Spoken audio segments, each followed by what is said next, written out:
ሁለቱም ሴቶች ናቸው። አሜንና ትሁን ከጡት በታችና ከእምብርት በላይ ነው የተጣበቁት። ሁላችሁም እንደየሃይማኖታችሁ ጸልዩላችሁ። እነዚህ ይሄ መልእክት ለኢትዮጵያ ሕዝብ ነው። እኔ ውድድሩ የቀረው 4 ቀን ነው፣ ግን እኔ አልወዳደርም። መተት ተሰርቶበታል ተብያለሁ። በእንደዚህ አይነት ነገር ደግሞ እኔ አልጫወትም። እኔ የሴት ሰነፍ አላቅ ሆነስትሊ ነው ማወራ። የሴት ሰነፍ አላቅ ሴት ቤት ስለተቀመጠች ሰነፍ አይደለች። አተ መውሊድ ቢዳ ነው ምናምን እንኳን ሆነ ገና አላህ ፈቅዶ ጀነተል ፊርዶስ ላይ እናከብራለን። እሺ ወላሂ ሰይዴ አረ መውሊድ ቢዳ ነው። አሰላሙ አለይኩም ወራህመቱላሂ ወበረካቱ። ድና የተከበራችሁ ቻናሌ ተከታታዮች ዛሬ ደግሞ በተለያዩ ቪዲዮዎች መጥቻለሁ ማለት ነው ወደ እናንተ። ሁላችሁም ይሄን ቪዲዮ ላይክ ሼር እያደረጋችሁ እስከ መጨረሻው አብራችሁ ቆዩ። ከዚህ በፊት ብዙ ቪዲዮዎችን ላይኮቻቸውን አሳክተናል። ዛሬ ደግሞ 200 ላይክ ሁላችሁም የኔ ቤተሰቦች ሆናችሁ የኔ የምትደግፉ የምትወዱ ሁላችሁም ላይክ እያደረጋችሁ እስከ ቪዲዮ ፍጻሜ አብራችሁን ቆዩ። ሁለቱም ሴቶች ናቸው። አሜንና ትሁን ከጡት በታችና ከእምብርት በላይ ነው የተጣበቁት። ሁላችሁም እንደየሃይማኖታችሁ ጸልዩላችሁ። እነዚህ ህፃናት ለነገ ሀገር ተረካቢ እንዲሆኑና ለነገ ለሀገር እንዲኖሩ የማድረግ ሂደት የሁላችንም ስራ ነው። ቢስሚላህ አላሁ አክበር። የአላህ ስራ እንደዚህ እንደምታዩት ነው። ቢስሚላህ ረህማን ረሂም ላ ኢላሃ ኢለላህ ሙሐመድ ረሱሉላህ። ህፃናት በእንደዚህ አይነት መንገድ ተጣብቀው ተወልደዋል። ከዚህ ቀደም ያየነው ከትግራይ የመጡ 2 ጭንቅላታቸው የተያያዙ ህፃናት ነበሩ። እነዚህ ግን የምታዩቸው የአላህ ስጦታ ነው። አይዞሽ እነዚህ ምንም አይሆንም። በተለይ ደግሞ በእንደዚህ አይነት ሂደት ላይ ያሉ ህፃናትን በሳውዲ የሚገኝ አንድ ትልቅ ኢንተርናሽናል ሕክምና እንደሚሰጥ ሰምተናል። እነዚህ ህፃናት አሁን ለረጅም ቀናት የኢቲ ፋውንዴሽን ሰራተኛ የነበሩት አቶ ፈቲና አቶ ነብዩ ፍቃደ ከኛ ከፋውንዴሽናችን ጋር ኤምኦዩ በመፈራረም እነዚህ ህፃናትን ወደ ሕክምና ወስዶ በሳውዲ እንዲያደርጉ ይህንን ቤተሰብ ማገዝ ትልቅ ማገዝ ነውና እህታችንን በቀጣይ በደም የገቢ ማሰባሰቢያ ያደርገንላት ልጆቹን ለሕክምና ወደ ሳውዲ የሚሄዱበትን ሂደት አሁን ያለባትን ክፍተትም ጭምር ለመሙላት ከዲላ አካባቢ ነው የመጡትና ሁላችሁም እንደየሃይማኖታችሁ ሁላችሁም ጸልዩላችሁ። እነዚህ ህፃናት ለነገ ሀገር ተረካቢ እንዲሆኑና ለነገ ለሀገር እንዲኖሩ የማድረግ ሂደት የሁላችንም ስራ ነው። አላህ ይጠብቃቸው፣ ፈጣሪ ይጠብቃቸው። ወንድም ካሊድ ፋውንዴሽን እንግዲህ በጣም መልካም የሆነ ሰው በጣም ደግ ሰው ነው። ከውጭ ሀገር ድረስ መጥቶ ነው እንግዲህ የኢትዮጵያ ማህበረሰብ አቅመ ደካማውን አረጋዎችን ለመርዳት አላህ ይጨምርለት፣ አላህ እድሜውን ያርዝመው በኸይር ስራ ላይ ሁላችንም እንሰማራ። እንግዲህ እቺን እህታችን ያው የህክምና ድጋፍ ያስፈልጋታል። ውጭ ሀገር ያሉ ሐኪሞችን ባለሙያዎችን እያማከሩ ይገኛሉ ሆስፒታሎችን። እናንተም በቻላችሁ ትርዷት። አላህ ከመጥፎ ነገር ይጠብቀን። በቃ መወዳደር አልችልም። እኔ ለምን እንቁላሉን እኔ አስጠይቄያለሁ፣ በሃይማኖት ማስጠይቄያለሁ። ሲህር ነው፣ ድግም ተሰርቶበታል፣ መተት ተሰርቶበታል ተብያለሁ። በእንደዚህ አይነት ነገር ደግሞ እኔ አልጫወትም። እንግዲህ ሴዶ የምትመለከቱት ከዚህ በፊት ምን ብሎ ነበር? እናቴ ትቆጣኛለች፣ አልወዳደርም ብዙ እያለ ነበረ። ውጭ ሀገርም ሆኖ አልመጣም፣ ከኢትዮጵያ ወጥቻለሁ፣ 10 ሚሊዮን ካላስገባችሁ ይሄን ያህል ካልሰጣችሁ እያለ ብዙ ጊዜ እያለ ነበረ። ዛሬ ደግሞ እንደምትመለከቱት ድግምት ተደርጎብኛል በእንቁላሉ እያለ ይገኛል። ሁላችንም እንግዲህ ይሄን ነገር በእርግጥ ያው እሱ እንደ ቀልድ ነገር ነው ያለው፣ ሪል አይደለም። የህግ ባለሙያዎች እንግዲህ ጠበቃ ሰብለ እና ሌሎችም እስከ ዓመት እስራትና ሌላም የቅጣት ይጠበቅበታል እያሉ ይገኛሉ። በስም ማጥፋት ማለት ነው። ጠበቃ ሰብለ የምትለውን ሰምተን እንመለስ። ሴዶን የሚያሳስር ወንጀል ፈጽሟል። እንዴት ቆያችሁ? ጠበቃ ሰብለ አሰፋ ነኝ። ይህ መረጃ ለብዙዎች እንዲደርስ ፕሊስ ኮፒ ሊንክ ሪፖስት አድርጉልኝ። ሰብለ አሰፋ ኦፊሻል በሚል ዩቲዩብ ቻናል የበለጠ የተብራራና በተለያየ ፎርማት እያቀረብኩት ያለውን ህግ ነክ መረጃ ማግኘት መጠቀም ትችላላችሁ። ሰብስክራይብ እያደረጋችሁ እንግዲህ የተለያየ ሰው ሜንሽን አድርጎኛል። ሴዶን በተመለከተ ሪአክሽን የሰራችሁም ልጆች አላችሁ። ይሄ ነገር ከህግ አንጻር እንዴት ይታያል? ጆኒ ላይ የፈጸመው ሐሰተኛ ውንጀላ ወይም ደግሞ ሐሰተኛ ሐሜት ካለምኔ ሊባል የሚችል አይደለም ወይ? ትኬት የቆረጡት ሰዎች ምን ይሆናሉ የሚል ጥያቄ አንስታችሁልኛል። እንግዲህ በኢፌዴሪ የወንጀል ህግ በተለይ በአንቀጽ 613 መሰረት ሴዶ ስለ ጆኒ የተናገረው ነገር ሐሰተኛ ከሆነ ይሄ የሚለው የድግምት መተት የሚለው ነገር እውነት መሆኑን ካላስረዳ ሐሰተኛ ሐሜት የሚባል ወንጀል ተደርጎ በኢፌዴሪ ወንጀል ህግ ስለሚወሰድ በተለይ ደግሞ ሐሰት የሆነውን መረጃ ሆን ብሎ ጆኒ ላይ የጆኒ መልካም ስም ላይ ክብር ላይ ጉዳት ለማድረስ ነው የፈጸሙ የሚባል ቢሆን ወይም ደግሞ ይሄ ከፍተኛ የመልካም ስም ጉዳት ሰዎች ለጆኒ ያላቸውን አመለካከት ክብር እንዲያጡ በማህበረሰቡ ዘንድ ያለውን ስም የገነባውን ስም እንዲያሳጣ ያደርጋል ተብሎ የሚረጋገጥ ቢሆን ሴዶ የሚለው ነገር ሐሰት ከሆነ በዚሁ በገለጽኩላችሁ አንቀጽ መሰረት በጆኒ ቅሬታ አቅራቢነት ጉዳዩ በወንጀል ሊመረመርና ሴዶን እስከ 1 ዓመት በሚደርስ ቀላል እስራት ሊያስቀጣው የሚችል ይሆናል ማለት ነው። ስለሆነም ይሄ ነገር ወንጀል ነው አይደለም የሚለውን የሚወስነው ይሄ ሐሜት መተት ድግምት የሚለው ነገር ሐሰት ነው አይደለም በሚለው ላይ ነው። ትኬት የገዙ ሰዎች ምን ይሆናሉ ስለሚለው እንግዲህ ይታወቃል። የኢቲኤፍሲ 2 ዝግጅት አሁን ጥቂት ቀናት በቀሩት ሰዓት ነው ሴዶ ይህንን እያለ ሰዎችን እያስደነገጠ ያለው። ይሄ ነገር እውነት ነው ወይስ ማስታወቂያ ነው የሚለው ራሱ ብዙ አነጋጋሪ ሆኗል።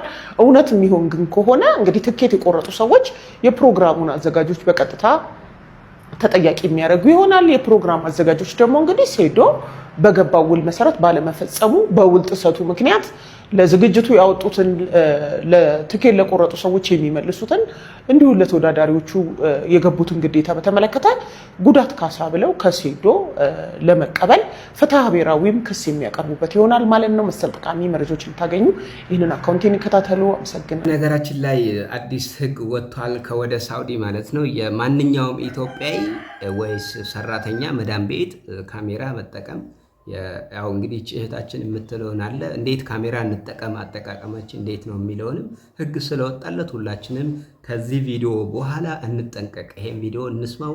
ወደ ቪዲዮአችን እንመለስ። የሳውዲ ቅመሞች ሰምታችኋል። ሳውዲ ህግ አውጥታለች በማዳም ቅመሞች ጉዳይ። ቲክቶክ ላይ የነሱ ቤት የቀረጸ የነሱ ፕራይቬት ነገር ያወጣ 5000 ሪያል እንዲቀጣ ማለት ነው። ሰሞኑን የወጣው ህግ ነው። ያልሰማችሁ ስሙ። ጠንቀቅ በሉ። ሁላችን ጠንቀቅ እንበል። ያው እኔ ብዙ ጊዜ ቲክቶክ ስለሚያዩት ወይ ክላሴ ወይ ፎቅ ነው የምሰራው። የነሱ ፕራይቬት ነገር ማውጣት ነው የምችኝ። ደስ ያለኝም እና አላወጣም። ግን አንዳንድ ልጆች አሁን ሳሎናቸው ናችሁ ጠረጴዛ ላይ የምትዘሉ ማዳም አልጋ ላይ ሆናችሁ የምትዘሉ ልጆች አያለሁና ጠንቀቅ በሉ። እግዚአብሔርን 5000 ሪያል ነው የመደበው። ሰሞኑን የወጣ ህግ ነው እና እናቴ 5 ወር ለፍተን መንግስት ቆቅ ከሚያረገን ቅምድድ ከሚያረገን ጠንቀቅ ብለን ብንሰራ ይሻላል። ያው ሰሞኑን በተለያዩ ሀገሮች እንግዲህ በተለይ ቲክቶክ ላይ ብዙ ጊዜ እነዚህ በአፈሳ ጉዳዮች በጣም መነጋገሪያ ሆኖ ነበረ። ከነዛ ውስጥ እኔ ቶፕ 1 የምለው ቪዲዮ ነው ይሄን ቪዲዮ ያመጣውላችሁ። ቪዲዮ በጣም አስተማሪ ነው። ሁላችሁም ትማሩበታላችሁ። ምን ያህል ድረስ መስዋዕትነት እንደተከፈለም ያው ይሄ ማሳያ ይሆናል። ይሄ ልጅ በጣም ቲክቶክ ላይ እንድትከታተሉ ጋብዛችኋለሁ። ወደ ቪዲዮ ንግባላችሁ።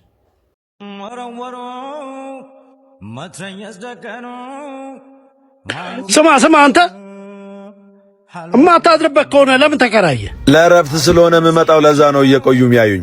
የት ነው የምትኖረው? ክፍለ ሀገር ነው የምኖረው። እዛ በየጊዜው ወጣቶች ስለሚታፈሱ ነው እዚህ የምመጣው። ከስንት አንዴ መተህ ለምታድርበት አይወደድብህም? አልቤርጎ አይሻልም? እዚህ ችግር ቢፈጠር የእርሶ ቤት ትልቅ ስለሆነ ማንም አይዳፈሩትም። እዚህ ይሻለኛል። መሸሽህ ነው። ለመኖር አገርን የሚጠላ ትውልድ በዝቷል። በእኛ ጊዜ አገርን ቀጥ ለማድረግ ራሳችን ነበር የምንሄደው። እርሶ የት ግንባር ነበሩ? እኔ እንኳን አባቴ እምቢ ብሎ ነው። ጓደኞች ግን ያላዩት ግንባር የለም። ምኒልክና ጦና ባረጉት ጦርነት መሃል እንጂ ግንባር የለም። በሐሳብ ልዩነት ለመጣ ጦርነት ራሱን መስዋዕት ለማድረግ የተዘጋጀ ትውልድ አሁን አይገኝም። ይችን አገር ግን ፈሪ ወረሳል። የእነዛ ጓደኞቼ ልጆች ነን። እነሱ ግንባር ተብሎ ዳር ሲወጡ እናንተ መሃሉን ወረሳችሁት። ከነሱ መሃል ተርፎ መወለድ መታደል ነው። ልጆት ግንባር ሄዶ ነው? እሱ ምን በወጣውና ነው ግንባር የሚሄድ? የኔ ቤተሰቦች ሀገር ውስጥ የሉ። የድሃ ልጅስ ምን በወጣው ሳይፈልግ ይሞታል። እኛም እንደርሶ ልጅ አማራጭ ባይኖርንም ባንኖር ግን የሚጎልበት ቤተሰብ አለን። ፈሪ ምን ይጎልበታል? ለማይቀር ሞት በጊዜ ቢቀላቀል አይሻል? በእርግጥ ለጦርነት ፈሪ ነን። ደፍሮ የተዋጋ የሚገባውን ክብር ያገኘ ስላላየ። ግን ይህንን አትርሳ። ላመንበት ነገርም ወደ ኋላ ማንል ትውልድ ነን። ታጠቂ በገመድ ለችና መራንጂ አይቀብረውም ዘመድ አይቀብረውም ዘመድ። በጣም ነው ያሳቀኝ። ከዚሁ ካፈሳ ጋር ተያይዞ ነው። በጣም የሚያስቅ ነው። ሁላችሁም ያው ኢንጆይ ያደረጋችሁ እንድትከታተሉት ተመልከቱት። ካለባበሱ ጀምሮ በጣም ይገርማል እኮ። አፈሳው እስኪያልፍ ድረስ መላው ይሄ ብቻ ነው እንግዲህ። ሴት መስሎ መቀመጥ ብቻ ነው። እንግዲህ አንድ እንጀራ ሰጥቶ ያሳደገ መስሎ ወስዶ ሳጥ ውስጥ ሲከት ዝም ብዬ ገባለታለሁ። ቀን እስኪወጣ ድረስ መቀመጥ ነው አርፎ እንዲችሉ።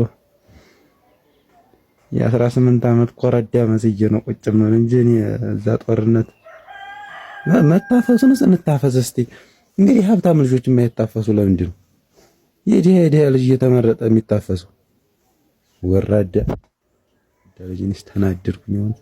እንግዲህ ይህችን ጀግና እህታችንን ለእናንተ ትምህርት ይሆናል፣ ለሴቶች እህቶቻችን ጥንካሬ ይሆናል ብዬ አምጥቼላችኋለሁ። ይህችንም የምትለው አላት። በጣም ጠንካራ እህት ናት። እንስማት።